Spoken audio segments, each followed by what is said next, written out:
Hi there, my name's Ross McKenzie. If you're a high-value salesperson, a business executive with responsibility for growing revenues, or an entrepreneur building their business by winning new clients, then this is for you. But before we do any of that, we're going to redefine your job description regardless of what title you've got printed on your business card.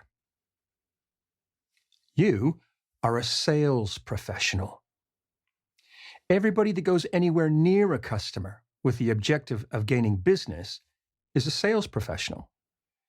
And if, as a sales professional, you want to get results that stand out above your competition, then your skills and your performance are going to have to do the same. They're going to have to stand out. You're going to need to be awesome. And that's where I come in. I will guide you and coach you to your awesomeness. Now, why should you listen to me? That's a fair question. And if you're interested in finding out how to play the harp or fix a car or tap dance, then don't listen to me, because I don't know anything about those things. But I do know about selling, and I know about performance coaching. I've been a performance coach for 10 years, and I've had the privilege of working with some amazing people.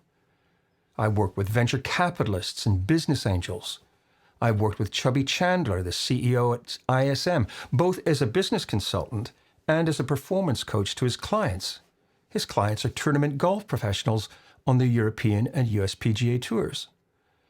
I worked with Open champion and Ryder Cup captain Darren Clarke. I worked with former world number one and Race to Dubai winner and winner of more than 40 tournaments worldwide, the amazing Lee Westwood, and six-time European Tour winner Simon Dyson. I worked with Milos Karadaglish, the phenomenal best-selling classical guitarist. I've worked with business owners and CEOs and managing directors and entrepreneurs and psychotherapists and surgeons and sales teams and ordinary folks just like you and me. So you could say I've got a few miles on the clock, and my success has been acquired in the real world, not in a simulator. What I learned and what I'll teach you is practical, and it's usable by real people and not based upon the theories or hypotheses of people who have never done it. I first started selling in 1981. Nobody had a mobile phone. Nobody had a PC. There was no such thing as a laptop. There was no internet. There was no YouTube. Videos were Betamax or VHS tapes. And sales training was only available to corporates or those businesses that could afford third parties to train their people. Most salespeople then were product focused, and you know what? They weren't very good. And fast forward 40 years, and we have the World Wide Web. We have YouTube, where the most skillful people on the planet share their wisdom, and you can become an expert in anything in 10 minutes. We have internet businesses where they'll tell you if you want global domination, the key is automated funnel building and harvesting unsuspecting LinkedIn names. And you know what? Most of the people I speak to today are still product focused, and they still aren't very good. I've met thousands of sales professionals over the years, and it's my experience that the top 1% have learned to do 4 key things that the other 99% don't ever learn. So I decided to fix that by bringing what the 1% do and making it available to the 99% who don't. The Value Mentor program is a combination of one-to-one personal coaching with me and group skills training with other members on the course at the same time over a period of 9 weeks.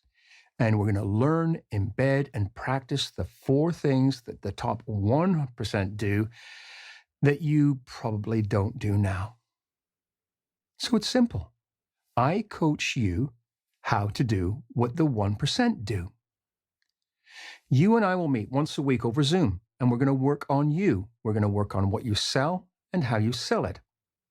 Once a week, you, me, and the other members of your coaching block will meet up to discuss what we've learned. We'll discuss how we've used it in the real world and share experiences to broaden our understanding. And we'll build a little community. That's nice. During the course of running our pilot programs, we monitored how our clients were feeling as I coached them through the material. We took a snapshot of where they thought they were when they came on board and what they hoped to achieve through working with us. It's amazing what happens when you gather data and get to see it all in one place and then hear what it says.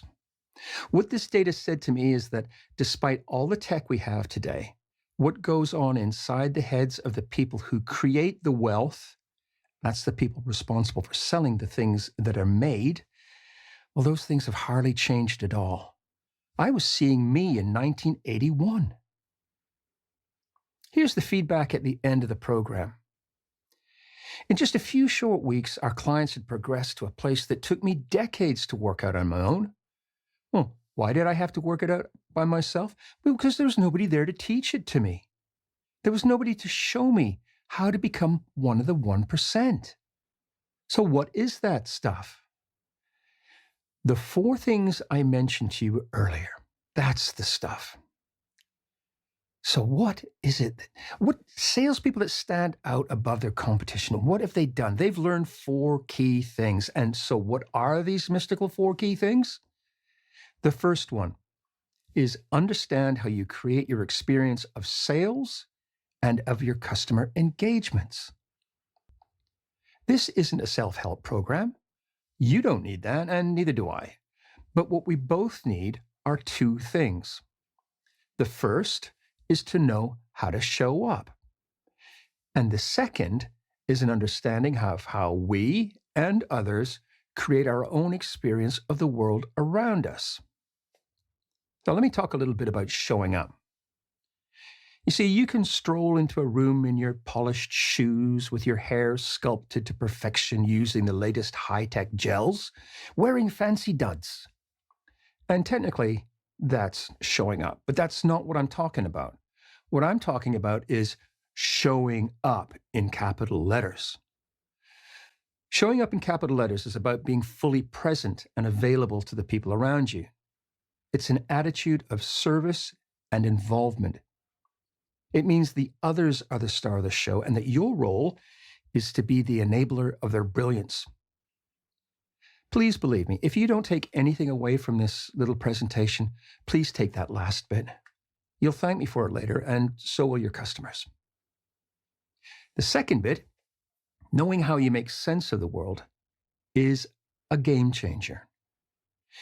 If you live in a world where you hear yourself saying stuff like, "Oh, I'll be much happier when I've got loads of money," or, "Man, that customer makes me so angry, God, he gets on my nerves," or, "My bank statements make my stomach churn," well, then you're living in the make-believe world of "I'll be happy when."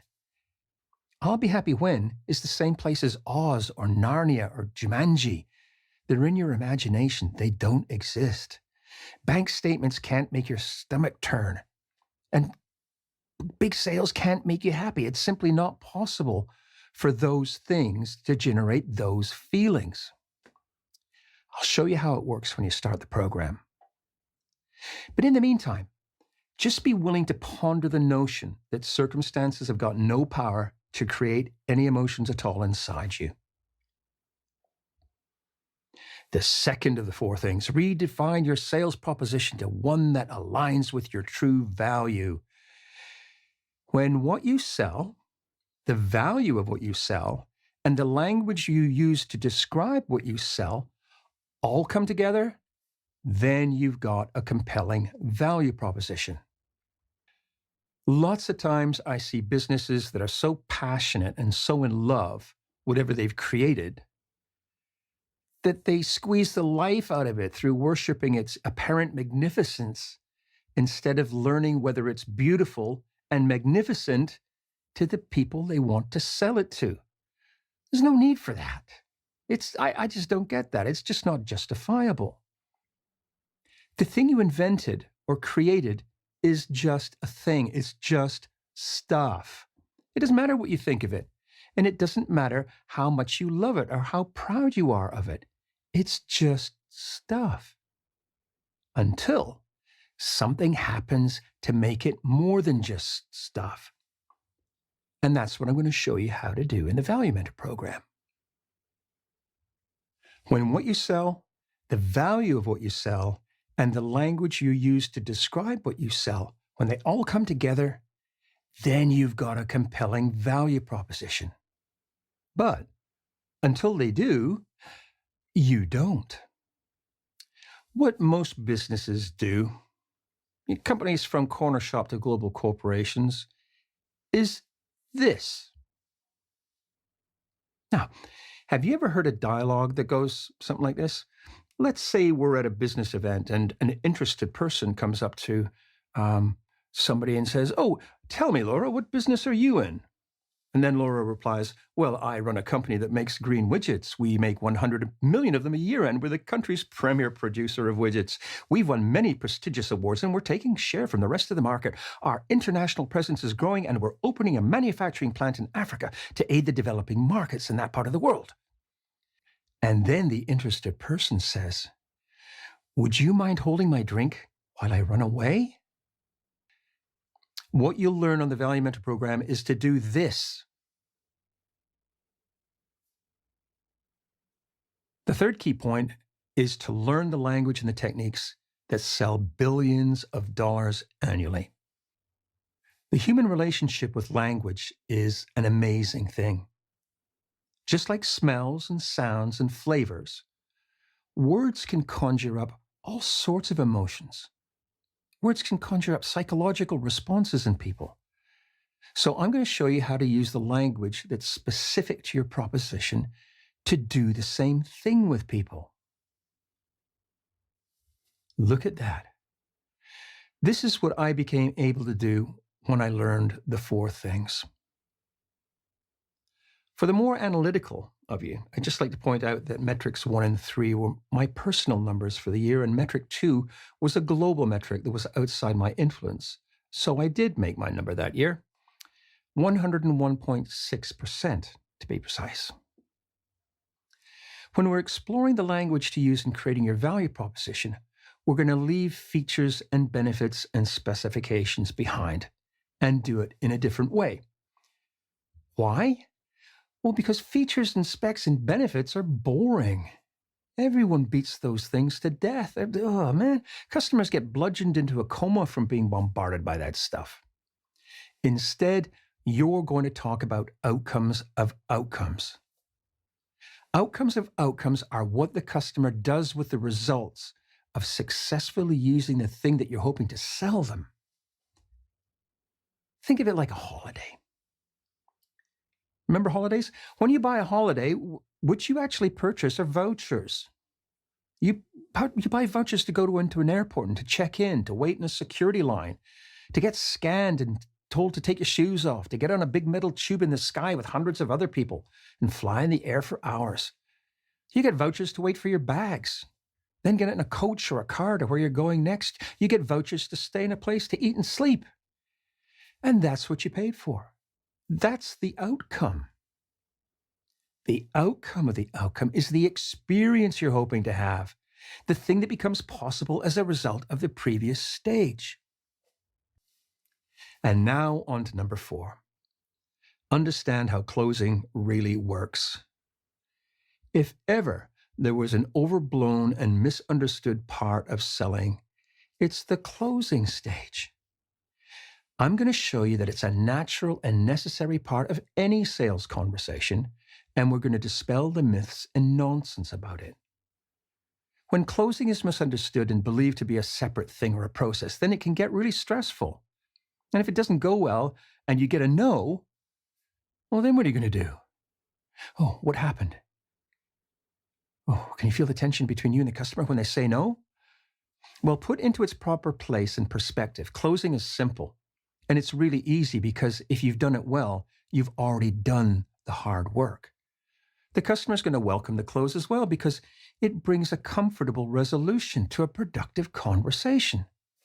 That's easy enough, isn't it? Oh, by the way, that last bit, that was a close. Here's what's going to happen when you work with us. You're going to be able to close deals that right now you can't win. Why? Because you're going to have an irresistible value proposition And right now, you don't. You're going to be using the same techniques and methods that closed more than $2 billion in B2B sales. Right? Here again, this is what's happening for those that recently completed their first Value Mentor program. They're taking what they learned out into the world and are using it on their way to becoming part of the top 1%. In a normal one-on-one coaching engagement, if a client asks me, "Is there a guarantee?" I usually say, "Yeah, there is." You give me your guarantee. You give me the guarantee that you're going to show up, really show up, honor your commitments to yourself, and do the things we agreed you're supposed to do. That's the guarantee. And that's true here as well, but there is a twist. We have a full effort-based guarantee. If you work through the course and the coaching and having fully fulfilled your commitments, you feel that you've gained absolutely no value, then we'll give you your money back. That's fair enough, isn't it? Here's what to do now. Go to www.valuementor.io and fill in your email address, and then complete the questionnaire. We'll get a date scheduled for an introductory conversation, and at the end of that conversation, we'll know whether we're a good fit for each other or not. And if we are, we can get started, and you can start your journey to becoming one of the 1%. Thank you very much for your time. I hope you found that useful. I hope you found it informative, and I hope you found it a little bit exciting. If you did, do the things I ask, and let's speak real soon.